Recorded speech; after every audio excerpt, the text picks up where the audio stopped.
What would you look for in a running mate? There's only one criteria. You want somebody who, if you drop dead, they could run the country. Someone who could take over. Everything else has to take a backseat to that fundamental consideration. In my case, as a relative outsider, I would dearly love to have a partner who has deep relationships on Capitol Hill. Somebody who wants to be in the fight. I mean, all the way in. I would also try to have someone that would complement me. Diversity, first of all. I would prefer to have a female running mate because, in my experience, organizations run better with men and women in leadership roles at the very top.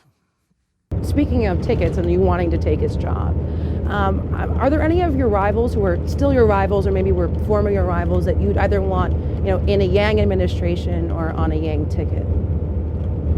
I'm happy to say I become friends with other people that have been running for president because you naturally bond with other people that are going through a similar experience. You're in the same green rooms or union halls or steak fries or fish fries or whatever it happens to be.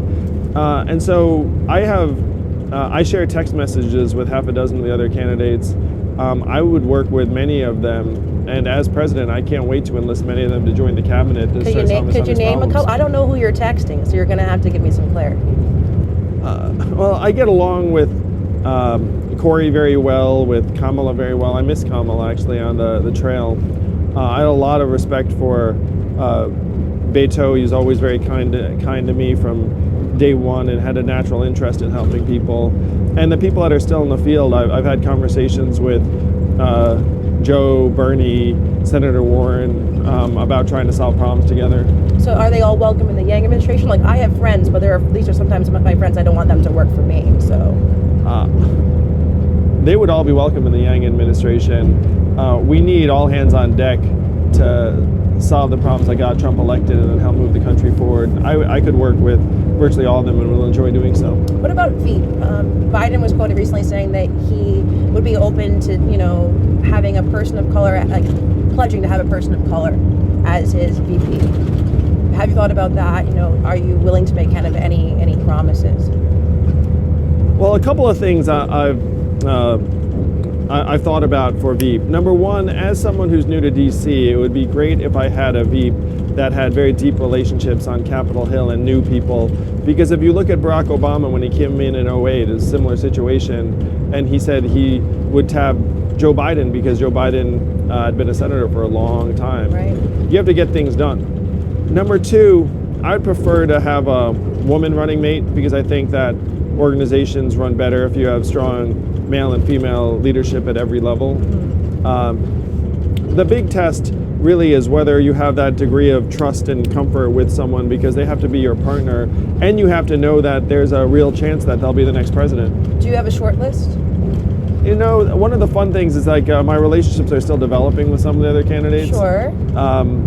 But there are some people that I've definitely thought to myself, like, At this point, though, it would be presumptuous for me to say, want to be my running mate? Because, right now I'm in 5th place. It's a different thing after I'm the nominee. Right. I mean, no Joe Rogan, vice president. It'd be an outsider, that's for sure. Who is your closest candidate friend? Oh, gosh. Of the candidates in the field, still that I'm going to see on the debate stage. Sure. I'd say I've had the most interactions with Joe. Actually, Joe met Evelyn at one of the last events and was really kind to her, and that we have a very natural affinity.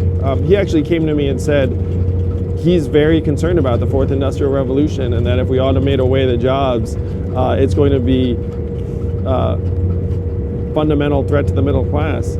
And that made me really excited because I was like, wow, Joe is listening. It kind of feels like maybe a soft VP invite if things don't work out for you. Would you be open to being Joe's number 2? Well, I'm going to help get Donald Trump out of office and help us win. And that's in any capacity. Certainly I want to be the nominee myself. But if I'm part of the team, I'll do my part for sure. So is that a yes? Would you be open to it?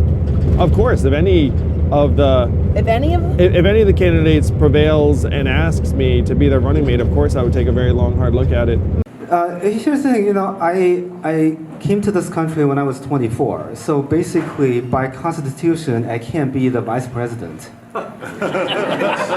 It is true, but it's been my dream, because, like if you pick a American who was born in this country as a VP, he might want to be the president when you're still the president. But I don't have that kind of problem. So my question is, who would you pick as your vice president? How many of you saw that Colbert show this week? Where that was pretty funny. Where he said like yang yang, and then we had the joke going. I need to have a running mate who has deep Capitol Hill experience in relationships, similar to Barack Obama in 2008 when he tapped Joe Biden. So that's the kind of partner I need. I need to build that kind of team around me. I would like it to be a woman because I think things just work better if you have men and women working together at the highest levels.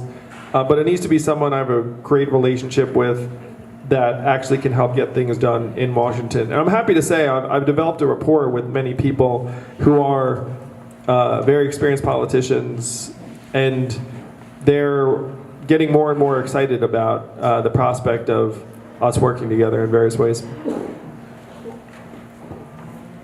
Who?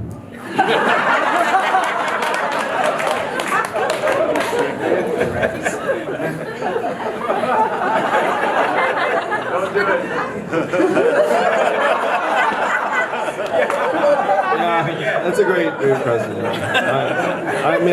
I'm not right now in a place where I can name names, but it has been so fun, and you all are a big part of this. About seeing the way different political figures have reacted to me over time is like the calculation has changed, and a lot of that calculation is because I've demonstrated that I can compete in terms of fundraising and popularity in ways that, frankly, like excites political figures, because political figures, you all know, like that, they need to look out for their own trajectory, and so now people are much more excited to either support me or get an endorsement from me because they feel like it's going to actually move dollars and support and social media followings and the rest of it.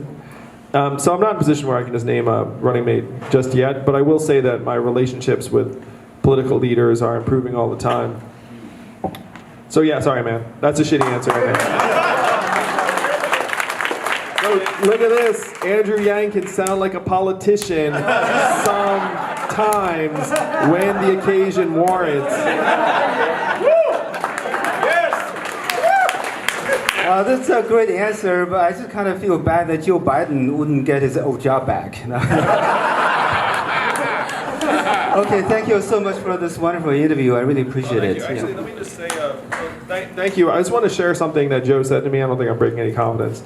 So Joe's a gentleman. This was during one of the last debates. He said to me, he's like, Andrew, you have as good a chance of winning this thing as I do.